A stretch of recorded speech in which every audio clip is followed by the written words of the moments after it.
إله إلا الله وحده لا شريك له وأشهد أن محمدا عبده ورسوله يا أيها الذين آمنوا اتقوا الله حق تقاته ولا تموتن إلا وأنتم مسلمون أما بعد أيها الإخوة أعزنا الله وإياكم. Alhamdulillah, pada malam hari ini tanggal 6 atau masuk malam yang ke-7 Jumada Ats-Tsaniyah, kita kembali membahas kitab Al-Wajiz fi Fiqh Sunnati wal Kitabil Aziz yang ditulis oleh Syekh Abdul Azim Ibnu Badawi Al-Khalafi hafizahullahu ta'ala. Kita masih pada Kitabul Qadha, pembahasan terkait dengan bab peradilan, yang mana sebelumnya kita sampai pada poin qada'ul hakim la yughayyiru minal haqqi syai'a. Keputusan hakim itu tidak merubah sesuatu sedikit pun. Artinya tidak bisa merubah sesuatu yang salah menjadi benar atau yang benar menjadi salah. Namun keputusan hakim itu menurut apa yang dia selidiki dan dia teliti, sehingga dia memutuskan sesuai dengan kondisi. Di poin yang selanjutnya kita masuk pada poin ad-da'awa wal bayyinat, terkait dengan masalah tuduhan dan bukti-bukti yang harus disampaikan, yang harus dimunculkan oleh setiap yang menuduh. Beliau mengatakan ad-da'awa jam'u da'wa. Ad-da'awa adalah bentuk jamak dari da'wa yang bermakna tuduhan, wa hiya fil lughah at-talab. Maknanya secara bahasa at-talab, menuntut, meminta. Qala ta'ala walakum fiha ma tad'un. Dan bagi kalian di dalamnya, di dalam surga, apa yang kalian minta. Ai tatlubun, apa yang kalian minta, apa yang kalian tuntut. Ini secara bahasa. Makna dakwah secara bahasa artinya tuntutan atau meminta sesuatu. Wa fi syara', adapun secara syar'i, definisinya secara syar'i, ad-da'wa maknanya adalah idhafatul insani ila nafsihi istihqaq syai'in fi yadi ghairihi au fi dhimmatihi. Makna ad-da'wa secara syar'i adalah pengakuan seseorang akan kepemilikan hak yang ada pada tangan orang lain atau yang ada pada tanggungan orang lain. Dakwah maknanya adalah seorang mengaku bahwasanya dia memiliki sesuatu yang ada di tangan orang lain atau yang ada dalam tanggungan orang lain. Ini makna ad-da'wa secara istilah syar'i. Kemudian ada yang dikenal dengan istilah al-mudda'i. Ada yang dituntut, kemudian ada yang menuntut. Al-mudda'i huwa alladhi yutalibu bil haqq. Al-mudda'i itu adalah orang yang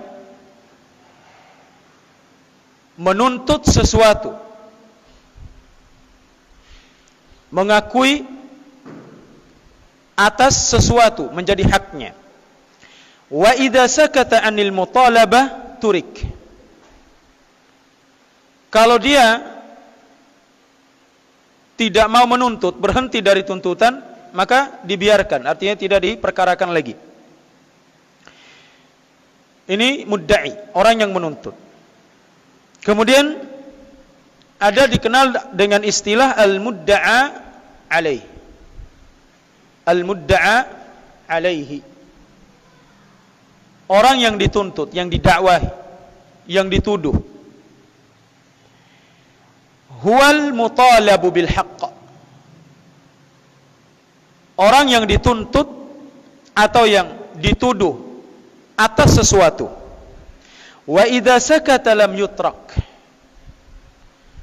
Orang yang dituntut ini kalaupun dia diam, dia tidak mau merespon, maka tetap dia dituntut. Itu perbedaan antara yang menuntut dan yang dituntut. Kemudian yang selanjutnya ada istilah al-bayyinat. Karena di poin ini kita bahas ad-da'awa wal bayyinat. Tuduhan dan bukti-bukti. Al-bayyinat jam'u bayyinatin. Al-bayyinat jama' bentuk jama' dari kata bayyinah. Wa hiya al-alamah. Itu bukti yang jelas. Itu bayyinah. Wa idza kasyahidi wa nahwihi. Mana bayyinah ini? Bukti ini seperti saksi atau yang semisal dengannya. Ini bayyinah atau dikenal dengan bukti. Kemudian di dalam masalah peradilan, tuduhan dan bukti ini apa dasarnya? Dasarnya adalah hadis dari Ibnu Abbas radhiyallahu anhuma bahwasanya Rasulullah sallallahu alaihi wasallam bersabda, "Lau yu'ta an-nasu bid'awahum." Seandainya manusia itu dia dibiarkan untuk mengklaim apa saja yang ingin dia klaim. Idda'an nasun dima'a rijalihim dima'a rijalin wa amwalihim wa amwalahum. Niscaya manusia akan mudah untuk menuntut hak terhadap darah dan harta manusia. Walakinnal yamina 'alal mudda'a alaih. Akan tetapi kata Nabi sallallahu alaihi wasallam, bagi orang yang tertuduh wajib untuk disumpah. Hadis ini menjelaskan kepada kita, seandainya orang itu dibiarkan dia untuk mengklaim apa saja yang ada pada manusia yang lainnya atau seorang, tanpa dia membawa bukti atau tanpa disumpah orang yang tertuduh, maka siapa saja akan berhak untuk mengklaim. Itu milik saya, itu hak saya. Akan tetapi kata Nabi sallallahu alaihi wasallam, atas orang yang tertuduh wajib untuk bersumpah. Dalam hadis yang lain dari Amr ibn Shu'aib, dari bapaknya, dari kakeknya, bahwasanya Rasulullah sallallahu alaihi wasallam bersabda, "Al-bayyinatu 'alal mudda'i." Wajib bagi yang menuduh untuk mendatangkan bukti. Entah itu saksi atau sesuatu yang bisa dia jadikan bukti atas tuduhannya tersebut. Wal yaminu 'alal mudda'a alaih. Kalau tidak ada bukti yang didatangkan oleh yang menuduh, maka wajib diminta dari orang yang tertuduh untuk bersumpah. Ini dalam pengklaiman hak. Kalau orang yang mengklaim itu, yang menuduh, dia tidak punya bukti, tidak punya saksi, maka langkah selanjutnya minta kepada yang tertuduh untuk bersumpah. Dia bersumpah atas nama Allah Subhanahu wa taala. Bukan bersumpah dengan selain nama Allah. Tidak boleh dia bersumpah dengan nenek moyangnya. Tidak boleh dia bersumpah dengan makhluk-makhluk yang ada selain Allah. Karena Nabi sallallahu alaihi wasallam mengatakan, "Man halafa bi ghairillah faqad asyrak. Barang siapa yang bersumpah dengan selain nama Allah, maka dia telah berbuat kesyirikan. Berbuat kesyirikan. Hanya saja syirik di sini syirkun duna syirkin. Syirik di bawah kesyirikan besar, artinya syirik kecil. Bersumpah dengan selain nama Allah. Ya, seperti kebanyakan manusia sekarang ini bersumpah dengan demi matahari, cahaya lampu, demi kedua orang tua dan semisalnya. Ini enggak dibenarkan. Ya. Tidak dibenarkan sumpah seperti ini. Ini terjatuh dalam kesyirikan. Wajib kita bersumpah itu dengan menyebut nama Allah Subhanahu wa taala atau sifat-sifatnya. Seperti wallahi, billahi, tallahi. Ya, yang maknanya semua demi Allah. Ya. Dan bersumpah demi Allah ini berat konsekuensinya. Jangan digampangkan. Ya. Jangan kita menggampangkan kita bersumpah. Sudah lewat pembahasannya terkait dengan kafaratul yamin. Ya. Tebusan bagi orang yang bersumpah. Kalau dia bersumpah atas nama Allah Subhanahu wa taala kemudian dia melanggarnya, maka ada konsekuensinya. Ya. Ada konsekuensinya. Yang pertama, dia harus apa?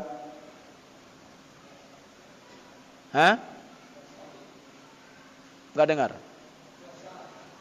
Nah, ini bukan. Ini kebalik ini. Gimana antum menyampaikan ini? Membebaskan budak. Membebaskan budak. Ya. Dan ini bukan pilihan. Bukan memilih mana yang kita mau. Ini urutan yang harus kita lakukan. Kalau tidak mampu membebaskan budak, baru pilih yang kedua, yaitu apa? Memberi makan 10 orang miskin atau memberi pakaian mereka. Kalau tidak mampu, baru kita berpuasa 3 hari. Berpuasa 3 hari. Jadi bukan langsung milih puasa 3 hari, enggak. Karena di sini bukan pilihan. Ini urutan. Kalau tidak mampu yang pertama, yang kedua. Tidak mampu yang kedua, baru yang ketiga. Ini konsekuensi kalau kita melanggar sumpah. Makanya enggak boleh kita bersumpah atas nama Allah pada perkara yang kita di dalamnya ada kedustaan. Ya. Kemudian di poin selanjutnya, ismu man idda'a ma laysa lah. Dosa orang yang mengaku miliknya sementara itu bukan milik dia. Dia mengklaim hak orang lain. Ini merupakan perbuatan dosa. Disebutkan dari Abu Dzar radhiyallahu anhu sami'a Rasulullah sallallahu alaihi wasallam, bahwasanya beliau mendengar Rasulullah sallallahu alaihi wasallam yaqul, bersabda, "Man idda'a ma laysa lahu falaysa minna." Barang siapa yang mengklaim yang bukan haknya, maka bukan dari golongan kami, kata Nabi SAW. Wal yatabawwa maq'adahu minan nar. Maka hendaknya dia ambil tempatnya di neraka. Orang yang mengklaim sesuatu yang ada pada tangan orang lain, diklaim, dikatakan itu haknya, ini dosa besar. Bahkan Nabi SAW mengatakan bukan dari golongan kami. Hendaknya dia ambil tempatnya di neraka. Maka hati-hati mengklaim hak orang lain. Dia mengklaim itu sebagai miliknya, haknya. Ini bukan perkara kecil. Dan berapa banyak sekarang ini orang-orang yang berbangga mampu merebut hak orang lain dengan cara dibawa ke pengadilan, dia sewa pengacara, ini itu dan seterusnya. Cari pengacara yang handal, sekalipun posisi yang salah dia mampu memenangkan kliennya. Mereka berbangga dengan itu. Ini pengadilan di dunia, tapi di pengadilan akhirat kelak kita tidak akan pernah selamat. Dan tidak ada kezaliman sedikit pun di dalamnya. Kita tidak bisa lagi untuk memainkan kata-kata, retorika kita. Tidak ada yang mendampingi kita. Ini pengadilan Allah Subhanahu wa taala. Kita datang menghadap Allah, menemui Allah Azza wa Jal sendiri-sendiri. Tidak ada yang menemani. Tidak ada dari kalangan keluarga kita yang mau menemani kita. Tidak ada pengacara di akhirat. Kalau kita menang di dunia, maka tidak akan bisa kita lolos dari pengadilan Allah Subhanahu wa taala. Maka hati-hati orang yang mengklaim hak orang lain untuk mengambil, mencari kekayaan dengan jalan yang haram. Kalau dia lolos di dunia, maka demi Allah dia tidak akan pernah lolos di akhirat kelak. Pengadilan Allah itu adalah pengadilan yang maha adil, yang tidak ada unsur kedzaliman sedikit pun. Dan Allah mensifati dirinya demikian. Wa ma ana bidzallamin lil 'abid. Dan aku tidak pernah menzalimi seorang hamba pun, kata Allah Subhanahu wa taala. Maka waspada. Kalau bukan hak kita, jangan coba-coba. Permasalahan apa saja, termasuk permasalahan yang paling besar ini masalah dunia. Sengketa tanah lah, sengketa lahan, ini, itu, dan seterusnya. Kemudian mereka naikkan ke pengadilan, siapa yang paling pintar atau pengacara yang paling handal disewa itu yang dimenangkan, dan seterusnya. Maka hati-hati. Sebagaimana pembahasan sebelumnya, keputusan hakim itu tidak merubah hakikat sesuatu. Keputusan hakim, jangan kita pikir bahwasanya hakim sudah memenangkan saya, kemudian kita mengatakan itu hak saya. Padahal dalam hati kecil kita tahu bahwasanya itu bukan hak kita. Maka keputusan hakim itu tidak melegalkan hukum. Tetap, kalau memang itu bukan hak kita, maka haram bagi kita untuk mengambilnya. Dan sudah lewat pembahasannya. Maka hati-hati dalam masalah ini. Masalah ini banyak orang yang terjerumus di dalamnya. Karena masalah dunia. Dunia itu, Nabi SAW mengatakan, hulwun hadirah. Manis lagi hijau. Manis dunia itu. Dan hijau dia. Ini namanya hijau itu tidak akan pernah lama. Sebagaimana dedaunan, setelah sekian lama umurnya akan menguning, jatuh, kering, dan seterusnya. Demikian dunia, tidak pernah kekal. Maka perumpamaan Nabi SAW dengan kata-kata khadirah yang hijau ini ada makna yang tersirat di dalamnya, menunjukkan bahwasanya dunia itu tidak pernah kekal. Dunia itu tidak akan pernah menjadi sesuatu kenikmatan yang abadi. Ada batasnya, ada waktunya, yang suatu saat nanti dia akan hilang dari kita. Atau kita lebih dulu meninggalkan dunia tersebut. Maka inilah bahayanya orang-orang yang mengklaim sesuatu yang bukan miliknya, bukan haknya. Ternyata Nabi SAW mengatakan, dia bukan dari golongan kami, dan hendaknya dia ambil tempatnya di neraka, wal'iyadu billah. Ini bukan dosa kecil, ini dosa besar. Karena ciri-ciri dosa besar itu, di antara ciri-cirinya Allah Subhanahu wa taala menyebutkan, ketika menyebutkan dosa tersebut ada ancamannya di akhirat. Ini salah satu ciri dosa besar. Dia ada ancamannya di akhirat kelak. Maka ini dosa besar, ini bukan dosa kecil. Kemudian masih terkait dengan masalah tadi, ismu man halafa ala yaminin fajiratin liyaqtati'a biha malan. Dosa orang yang bersumpah palsu untuk mengambil harta orang lain.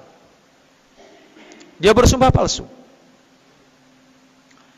Disebutkan dari Abdullah bin Mas'ud radhiyallahu anhu, beliau berkata, qala Rasulullah sallallahu alaihi wasallam, Rasulullah sallallahu alaihi wasallam bersabda, man halafa ala yaminin, barang siapa yang bersumpah wa huwa fiha fajirun, sementara sumpahnya itu palsu, yaqtati'u biha malam ri'in muslimin, dengan tujuan untuk mengambil atau mendapatkan harta milik muslim yang lainnya.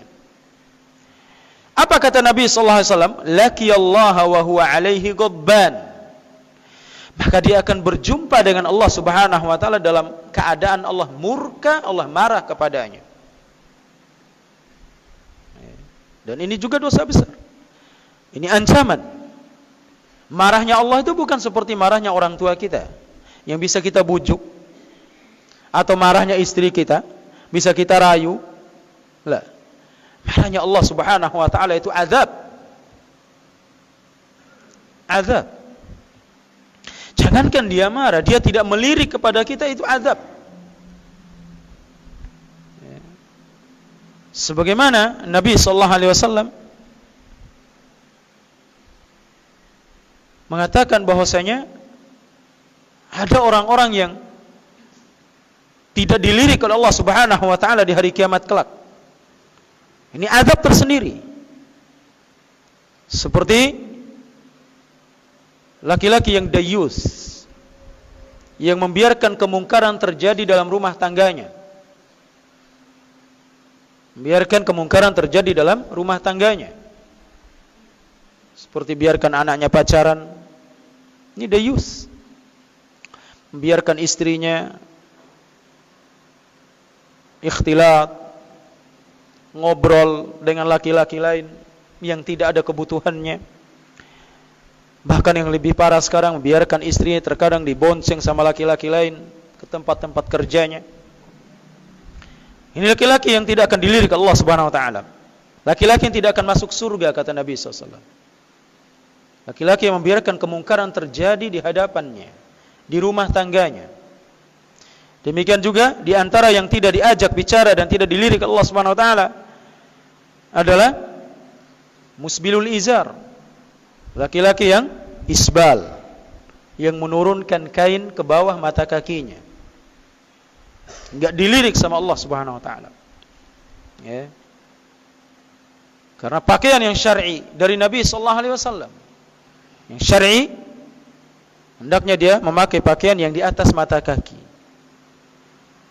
Kemudian berusaha tidak memakai yang ketat. Ini syar'i. Ya. Dan banyak di antara manusia, kaum muslimin yang merasa malu untuk berpenampilan syar'i. Mereka malu menunjukkan jati dirinya sebagai seorang muslim. Mereka tidak malu menyelisihi Nabi sallallahu alaihi wasallam. Mereka tidak malu menyelisihi perintah Allah Subhanahu wa taala atau terjatuh ke dalam larangan Allah dan larangan Rasulnya sallallahu alaihi wa ala alihi wasallam. Maka ini akibat orang yang bersumpah palsu untuk mendapatkan atau meraih sesuatu yang ada pada saudaranya sama muslim dengan jalan yang batil. Disebutkan dalam hadis yang lain dari Abu Umamah Al-Harithi radhiyallahu anhu, annahu sami'a Rasulullah sallallahu alaihi wasallam yaqul, bahwasanya beliau mendengar Rasulullah sallallahu alaihi wasallam bersabda, la yaqtati'u rajulun haqqa mri'in muslimin biyamini. Tidak halal atau tidak boleh bagi seorang untuk mengambil haknya seorang muslim dengan jalan bersumpah palsu. Tidaklah seorang mengambil haknya seorang muslim dengan sumpah palsu, illa harramallahu alaihil jannah, kecuali Allah akan haramkan atasnya surga, wa aujaba lahun nar, dan dia nanti akan dimasukkan ke dalam neraka. Lihat, Nabi SAW mengatakan tidaklah seorang bersumpah palsu untuk mendapatkan harta atau mengambil harta muslim yang lainnya Melainkan dengan sebab itu Allah akan haramkan atasnya surga dan Allah akan campakkan dia ke dalam neraka wal'iyadu billah.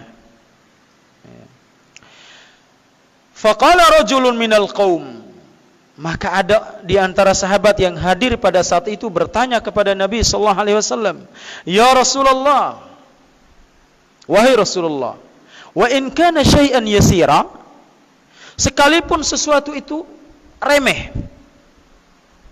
Dia mengambil, dia bersumpah ini milik saya. Mungkin kelasnya sekarang kayak pulpen atau apalah. Dia bersumpah ini milik saya, padahal bukan. Ya. Qal, maka Nabi sallallahu alaihi wasallam, wa in kana siwakan min arak, sekalipun sebatang siwak dari pohon arak. Ya. Dan antum sudah tahu semua siwak ini. Berapa sih siwak ini? Mungkin harganya sekarang sekitar 5.000 atau paling 10.000 satu batang. Ukuran satu jengkal. Ketika kita bersumpah dengan nama Allah, ini milik saya, kecil, walaupun siwak, sebatang siwak kata Nabi SAW. Apalagi yang lebih besar dari itu. Maka dengan sebab itu diharamkannya atasnya surga dan nanti akan dicampakkan ke dalam neraka wal'iyadu billah. Kalau bukan milik kita, jangan diambil, jangan diklaim. Makanya ada di antara para sahabat dahulu, ketika mereka, ada salah seorang di antara mereka yang dinarnya, uangnya jatuh di masjid tempat dia duduk.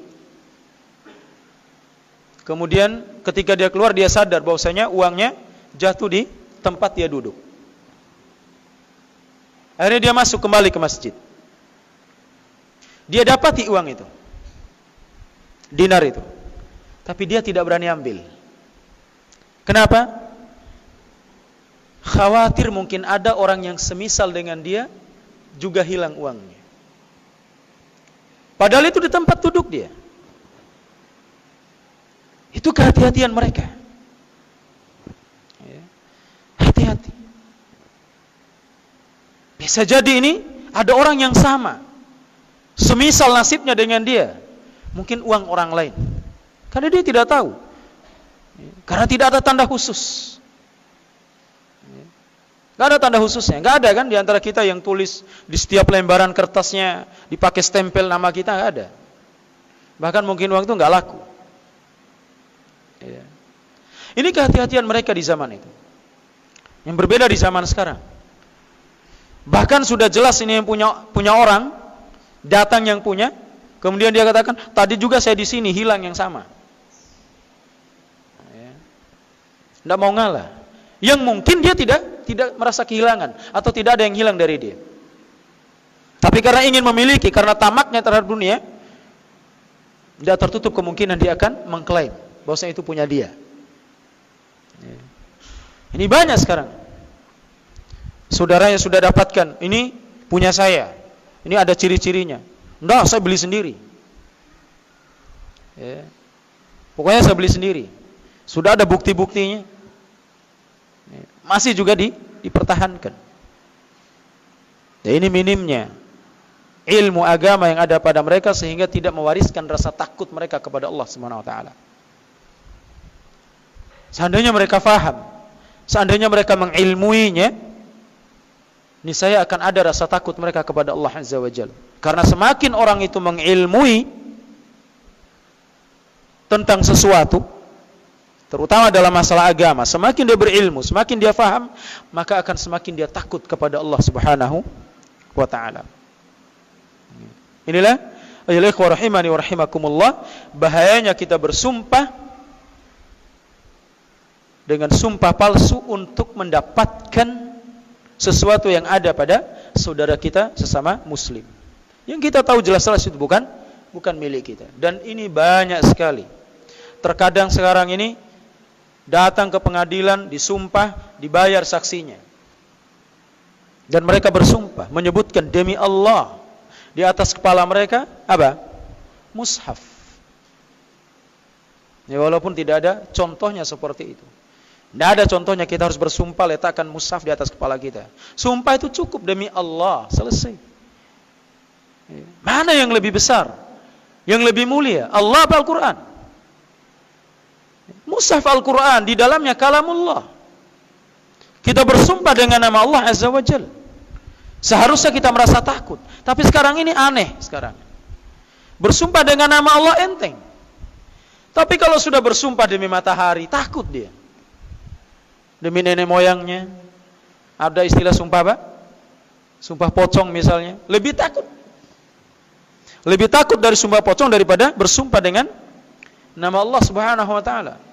Ini kedangkalan ilmu yang ada pada mereka. Ya. Sebenarnya seorang bersumpah dengan nama Allah cukup dia harus merasa takut. Ini nama zat yang maha agung, ya, yang tidak boleh kita main-main dengannya. Kemudian di poin berikutnya, turuqu isbatid da'wa, cara untuk menetapkan tuduhan-tuduhan yang ada. Bagaimana kita untuk cara-cara untuk menetapkan tuduhan itu? Wa turuqu isbatid da'wa hiya al-iqrar wasyahada wal yamin. Di antara cara untuk menetapkan sesuatu yang dituduh atau tuduhan yang ada, untuk membuktikannya atau menguatkan tuduhan itu adalah al-iqrar, pengakuan. Wasyahada, kalau bukan karena pengakuan, ada saksi. Dan yang ketiga adalah al-yamin, sumpah. Ini cara untuk menguatkan tuduhan yang ada. Al-iqrar, pengakuan. Misalnya ini tentunya pengakuan yang tertuduh. Wal i'tirafu bil haqq wal hukmu bihi wajibun. Pengakuan atas hak tersebut, itu miliknya. Dan mengambil keputusan lewat jalan ini hak, wajib. Idza kana al-muqirru mukallafan mukhtara, apabila orang yang mengakui itu adalah orang yang mukallaf. Mukallaf itu artinya orang yang sudah terbebani kewajiban. Mukhtaran, atas pilihannya, tidak ada paksaan.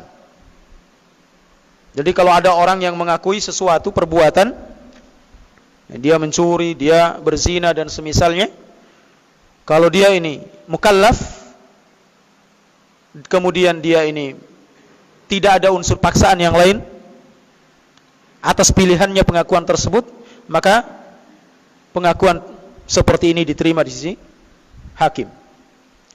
Wa qad rajama an-nabiy sallallahu alaihi wasallam Ma'izan wal Ghamidiyah wal Juhainiyah atau wal Juhaniyah bi iqrarihim. Dalilnya, Nabi SAW telah merajam, menghukum rajam seorang laki-laki dari Bani Ma'iz atau perempuan dari Bani Ghamidiyah dan Al-Juhaniyah atas pengakuan mereka. Sebagaimana dalam hadis yang lain Nabi sallallahu alaihi wasallam mengatakan, "Waqdu ya Unais ila imraati hadza." Pergilah wahai Unais kepada perempuan si fulan, istrinya si fulan. Fa in i'tarafat farjumha. Kalau dia mengakui telah berzina, maka rajamlah dia. Ini dalil tuduhan itu bisa terbukti, bisa menjadi kuat dengan adanya pengakuan yang tertuduh. Misalnya kita nggak ada saksi, orang ngambil barang kita, kita nggak punya saksi, datang ke kepolisian, dia mengakuinya, maka itu sudah cukup. Ya, itu sudah cukup. Allah alam bagaimana di hukum yang berlaku di kepolisian sekarang, seperti apa, apakah cukup dengan pengakuannya atau harus didatangkan saksi-saksi. Ya, tentunya kalau dalam hukum syar'i pengakuan itu sudah cukup. Ya. Walaupun kita tidak punya bukti atau tidak punya saksi. Ini terkait dengan pengakuan yang menguatkan tuduhan. Yang kedua, syahadah, saksi. Artinya ada kesaksian orang-orang yang memberikan saksi. Tahammulus syahadati hukukul adamiyyina fardu kifayatin. Fi hukukil adamiyyina fardu kifayatin. Memberikan kesaksian terhadap hak-hak anak Adam, keturunan anak Adam, itu merupakan fardu kifayah. Memberikan kesaksian terhadap hak-hak anak Adam itu fardu kifayah. Artinya kalau sudah ada sebagian yang memberikan kesaksian, gugur atas sebagian yang lainnya. Liqaulihi ta'ala, berdasarkan firman Allah Subhanahu wa ta'ala, wala ya'bas syuhada'u idza ma du'u. Dan tidak boleh para saksi itu enggan untuk hadir memberikan kesaksian apabila mereka dipanggil. Nih lihat, syariat kita seperti ini. Kalau sekarang enggak, sudah jelas-jelas kita tahu, terkadang kita mengatakan tidak tahu, takut jadi saksi. Takut jadi saksi. Padahal kita tahu. Kalau tidak ada yang memberikan kesaksian yang lainnya dan dia tahu, misalkan ada orang yang membunuh orang lain, dia melihat dengan mata kepalanya, namun dia tidak mau memberikan kesaksian, mungkin takut diteror oleh pihak yang tertuduh, atau mungkin berat karena harus bolak-balik datang ke tempat untuk memberikan kesaksian dan seterusnya. Kalau ternyata tidak ada yang lain memberikan kesaksian, sementara haknya seorang muslim wajib kita bela, wajib kita perhatikan, dan dia tahu, kemudian hak seorang muslim ini tidak dituntut karena tidak ada yang memberikan kesaksian, maka orang yang faham, orang yang tahu tadi akan dimintai pertanggungjawaban Allah Subhanahu wa taala kelak dari kiamat. Karena dia tidak memberikan pembelaan terhadap haknya sesama muslim. Kita berikan kesaksian sesuai dengan apa yang kita lihat, sesuai dengan apa yang jadi pengetahuan kita, tanpa kita menambah atau menguranginya. Ya. Tak boleh kita takut. Allah yang mengatakan demikian. Tidak boleh para saksi itu enggan untuk hadir memberikan kesaksian apabila mereka dimintai untuk memberikan kesaksian. Wa ada'uha fardu ainin. Memberikan kesaksian bagi orang yang tahu, bagi orang yang menyaksikan kejadiannya atau perkaranya, itu hukumnya fardu ain. Paham gak ini?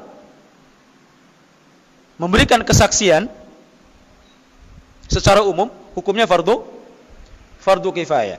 Tapi bagi orang yang tahu atau ada di tempat kejadian, atau dia menyaksikannya, dia melihat, maka hukum memberikan kesaksian bagi orang ini hukumnya apa?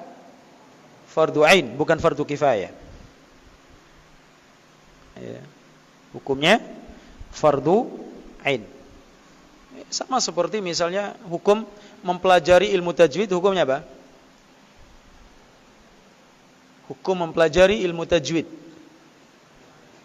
fardu. Kalau fardu ain antum semua dosa. Fardu kifayah. Artinya mempelajari, memilah, ini hukumnya idgham bi gunna bila gunna, idhar, ikhfa syafawi dan seterusnya. Mempelajari hukum-hukum seperti ini fardu kifayah. Tapi membaca Al-Quran dengan tajwid, hukumnya apa? Fardu ain. Artinya antum dituntut untuk belajar. Walaupun antum tidak tahu pembagiannya ini namanya apa, tapi yang jelas antum baca, sekalipun antum tidak tahu. Ternyata mim dengan mim, nggak tahu kalau itu idgham mimi, nggak perlu. Tapi membacanya sesuai dengan hukum tajwid idgham mimi, hukumnya apa? Wajib ain. Paham ini? Supaya ada yang berkata, ini gimana ini? Kontradiksi katanya. Membaca Al-Quran dengan tajwid fardu ain, mempelajarinya fardu kifayah. Ya. Fardu kifayah kita mempelajari artinya memilah hukum-hukumnya. Tetapi membacanya, sekalipun kita tidak tahu apa hukumnya bacaan ini, hukumnya fardu ain. Jelas ini? Minimal antum belajar Al-Quran itu kepada gurunya, sekalipun kita tidak tahu mim ketemu mim idgham mimi, tapi kita baca sesuai dengan hukumnya. Ikuti bacaan gurunya, selesai. Ya. Maka demikian hukum, keumuman hukumnya memberikan kesaksian itu fardu kifayah. Artinya tidak semua orang harus memberikan kesaksian, tapi bagi yang melihat, bagi yang tahu perkaranya, kejadiannya, kalau tidak ada yang lain, maka bagi dia hukumnya fardu ain. Liqaulihi ta'ala, berdasarkan firman Allah Subhanahu wa taala masih dalam surah yang sama, suratul Baqarah, wala taktumus syahadah, dan janganlah kalian menyembunyikan kesaksian. Waman yaktumha, barang siapa yang menyembunyikan kesaksiannya, fa innahu athimun qalbuh, maka sungguh dalam hatinya ada dosa, atau hatinya telah berdosa. Ya. Tidak boleh kita menyembunyikan kesaksian kita, harus dijelaskan sesuai dengan ilmu yang kita ketahui, sesuai dengan apa yang kita lihat, sesuai dengan apa yang kita dengar, berikan kesaksian. Ya. Ini hukum syar'i. Wa yajibu 'ala syahidi qaulul haqqi walau 'ala nafsihi.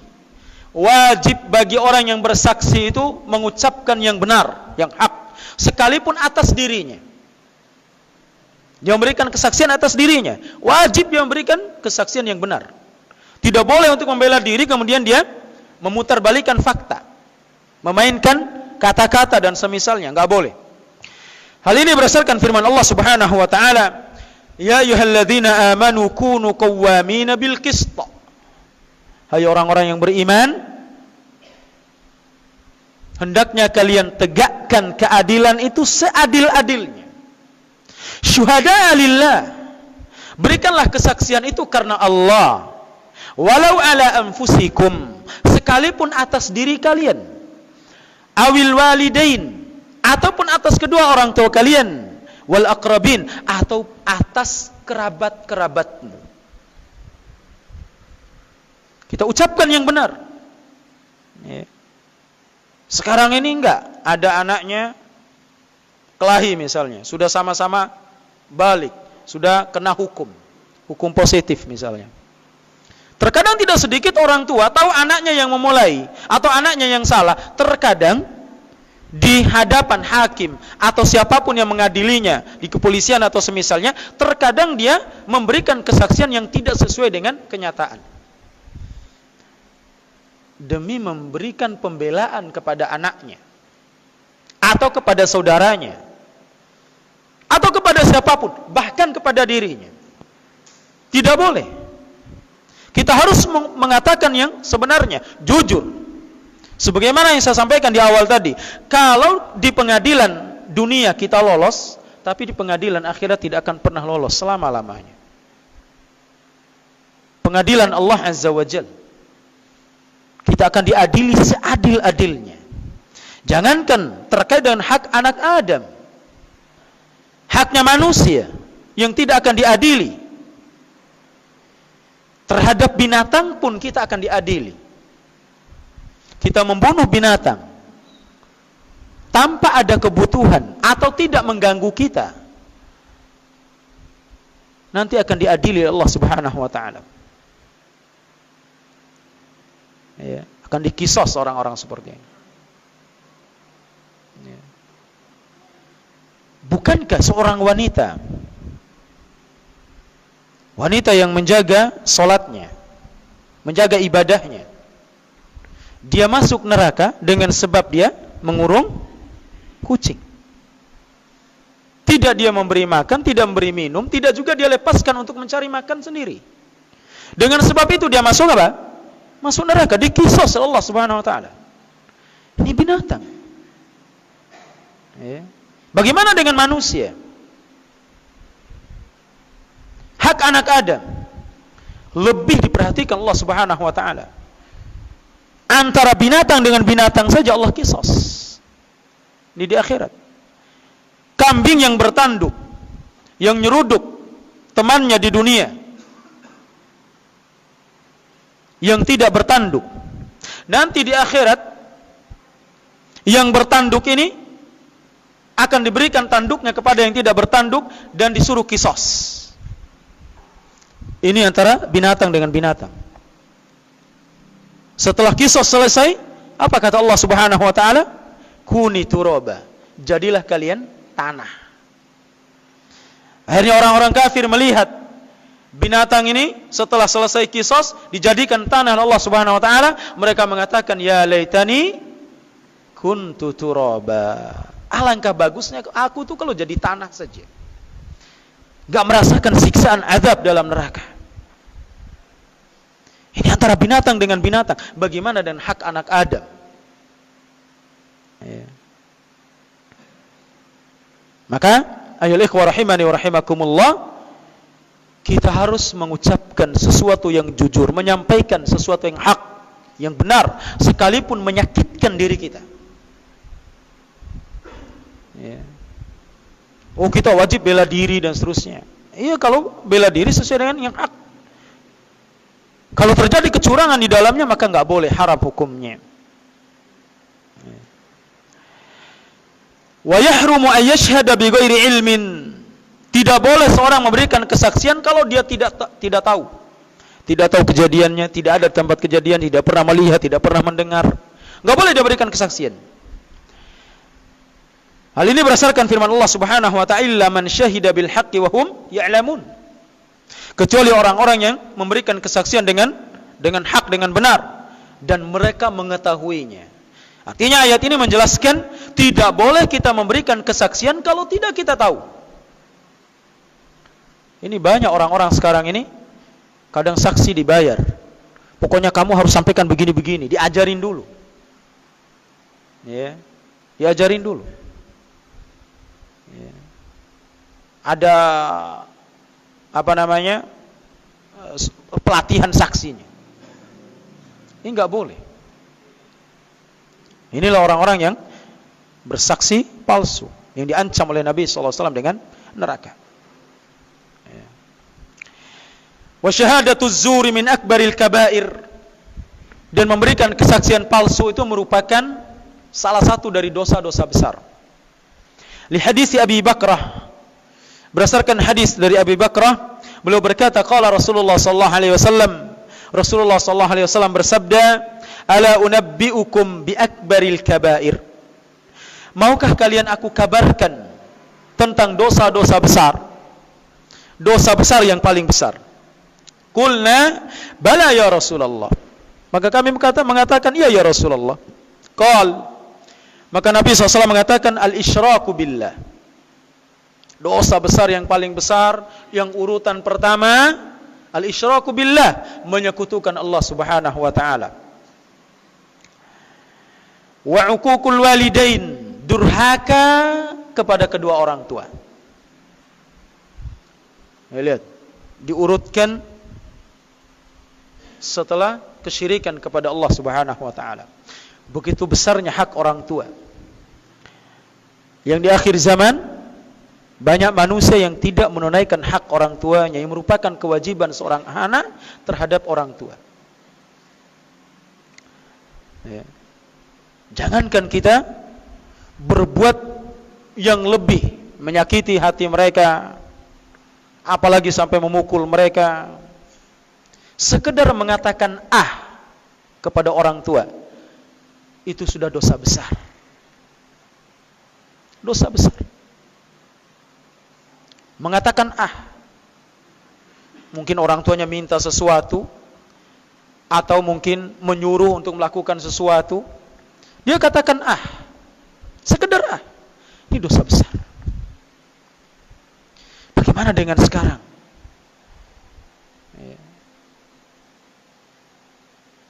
Banyak di antara anak-anak yang durhakanya bukan sekedar kata Ada yang mencaci maki orang tuanya, mencela orang tuanya. Bahkan ada yang memukul orang tua, bukan sekedar menyakiti hati mereka, menyiksa, menyakiti badan mereka, iyadzan billah. Maka inilah orang-orang yang durhaka, orang-orang yang mengabaikan pintu surga. Cukuplah kita dikatakan mengabaikan pintu surga dengan tidak memperhatikan orang tua kita, kebutuhan mereka, tempat tinggal mereka, atau sekedar membahagiakan mereka, datang menemani mereka, bercanda dengan mereka.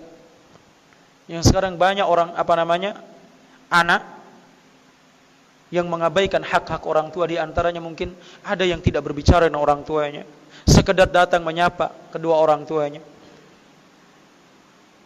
dengan alasan kesibukan mereka dan seterusnya. Dan ini juga bermula dari orang tua yang salah dalam mendidik anak-anak mereka.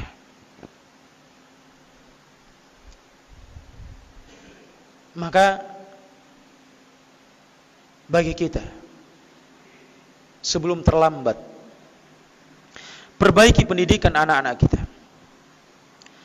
Karena pendidikan anak, dikatakan seorang itu sukses dalam mendidik anaknya bukan dilihat dari titel anaknya.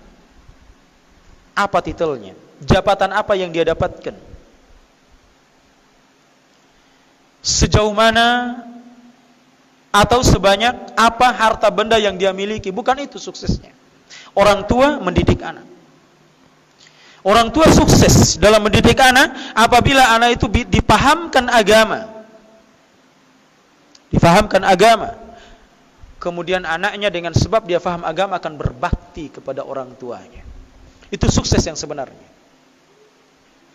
Terkadang orang tua menilai dia sudah sukses, anaknya sudah meraih jabatan tertentu, titel tertentu. Dia katakan, alhamdulillah saya sudah sukses. Semua anak saya sekolah, kuliah. Bukan hanya S1, S2, S3. Sukses. Sukses yang sifatnya fana. Dunia. Yang nanti orang tua seperti ini penyesalan yang berkepanjangan dia dapatkan. Karena tidak ada manfaatnya dia sukses mendidik anak-anaknya dalam masalah dunia, sementara sekedar tata cara wudu sesuai sunnah Nabi SAW, anak-anaknya tidak faham. Apakah ini sukses yang sebenarnya? Banyak orang-orang sekarang yang sudah meraih titel yang tinggi, iyadzan billah, sekedar tahu tata cara wudu sesuai petunjuk Nabi SAW tidak faham. Apalagi berbicara sholat, apalagi berbicara masalah yang lebih tinggi dari itu, masalah akidah. Demikian juga dalam masalah berbakti kepada orang tua. Mereka mengira berbakti kepada orang tua cukup mereka menyuplai makanannya, tempat tinggalnya, kebutuhannya selesai. Bukan itu. Di antara hak orang tua semasa hidupnya, temani mereka. Temui mereka. Ajak mereka untuk ngobrol. Apa sulitnya sekedar kita angkat telepon, kita telepon mereka. Kalau kita tidak punya waktu, atau mungkin tempat yang jauh, semasih kita dekat dengan orang tua kita, manfaatkan semaksimal mungkin. Kalau orang tua kita telepon kita, sekalipun sesibuk apapun kita angkat. Sekalipun kita sedang berbicara dengan bos kita, angkat dulu telepon orang tua. Karena wajib, ini panggilan orang tua. Panggilan orang tua. Bahkan ketika kita mengerjakan sholat sunnah sekalipun, kalau ada orang tua kita panggil, batalkan sholatnya. Karena menjawab panggilan orang tua hukumnya wajib. Sedangkan sholat ini sunnah. Kecuali sholat yang wajib. Ini ya ikhwah rahimani wa rahimakumullah. Hukukul walidain. Ini dosa besar yang paling besar setelah berbuat syirik kepada Allah Subhanahu wa taala. Wa kana muttaki'an, ketika mengucapkan atau menyebutkan dua dosa besar ini, Nabi SAW dalam kondisi bersandar. Fajalas, kemudian dia duduk dengan tegak. Wa qala, lalu berkata, ala wa qauluz zur wa syahadatuz zur. Dan ketahuilah, termasuk dosa besar adalah berbicara dusta. Wa syahadatuz zur, dan bersaksi palsu. Dan kata beliau Abu Bakr, fama zala yukarriruha hatta qulna laitahu sakat. Terus menerus Nabi SAW mengulang-ulang ucapan tersebut. Berbicara dusta, bersaksi palsu, terus beliau ucapkan. Kata beliau, kata Abu Bakr, sampai-sampai dalam hati kami mengucapkan, mudah-mudahan Nabi SAW berhenti. Kenapa Nabi SAW mengulang-ulang? Ini karena besarnya atau bahayanya perkara ini. Kemudian yang kedua, karena ternyata banyak manusia yang tidak memperhatikannya. Banyak yang terjatuh ke dalamnya. Berbicara dusta, banyak manusia terjatuh di dalamnya. Demikian juga memberikan kesaksian palsu. Ini dosa besar.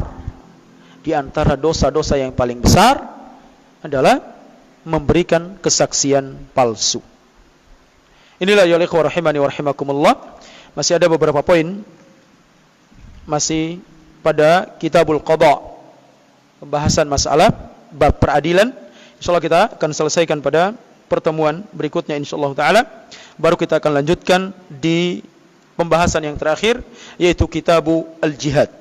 Kitabul Jihad ini penting untuk kita bahas karena banyaknya pemahaman-pemahaman yang serampangan dalam memahami masalah jihad.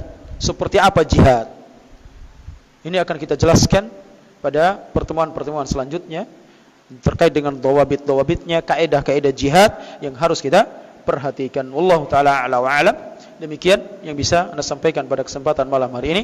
Semoga ini bermanfaat bagi kita semuanya, dan semoga Allah Subhanahu wa taala senantiasa menjaga lisan kita, menjaga penglihatan kita, dan serta menjaga kita agar tidak terjatuh dalam perkara-perkara yang sifatnya perkara yang dimurkai Allah Subhanahu wa taala, seperti memberikan kesaksian palsu, mengklaim yang bukan hak kita, dan seterusnya. Dan semoga Allah Subhanahu wa taala senantiasa memberikan taufik kepada kita agar senantiasa berjalan di atas yang hak, di atas kebenaran, di atas petunjuk Nabi alaihi salatu wassalam dan jalannya para sahabat Nabi alaihi salatu wassalam radhiyallahu taala anhum ajma'in. Hadza wa sallallahu ala nabiyyina Muhammad, subhanakallahumma wa bihamdika asyhadu an la ilaha illa anta astaghfiruka wa atubu ilaik, wa akhiru da'wana alhamdulillahi rabbil alamin.